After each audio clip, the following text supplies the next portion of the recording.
שדיבר אל כוכבים, שהמתיק סודות עם סביונים ושכפים, שספר כל נמש חרש ובחול נרדם. מה קרה לו יום אחד שקם ונעלם? אני רוצה לחזור אל הימים הכי יפים שלי, הימים היחפים של בנימינה. כן, אני זוכר, הכל זרם לאט, השמש לא מיהר, אנשים אמרו שלום, חבר היה חבר. היורד ירד מחר, הבט בלבנה, איך היה יבול הענבים השנה.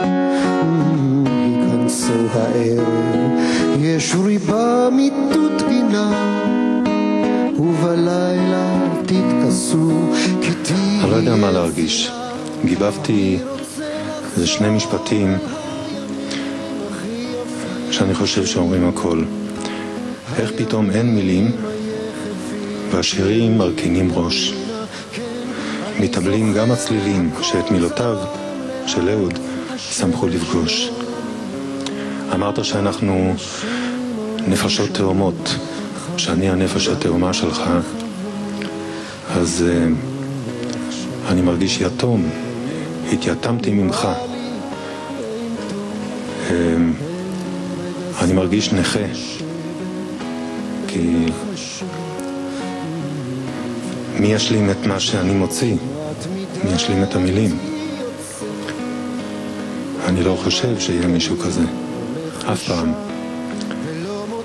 לדעתי אני גם מתנגד שיהיה מישהו כזה, אחר, כי זה בלתי אפשרי.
אחד השירים הראשונים שלך נקרא מות הפרפר, כתבת אותו לחווה אלברשטיין, והוא כנראה התיאור הכי מדויק שכתבת על עצמך, על איש כל כך פורה וכל כך מלא כישרונות ועניינים וידע וסקרנות, שפשוט אין לו בכלל זמן להספיק את כל מה שמתרוצץ לו בראש.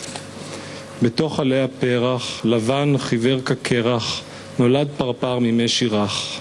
חי לבטח, בוקר בחרצית, בערב כלנית, וכל חייו רק יום אחד של משי.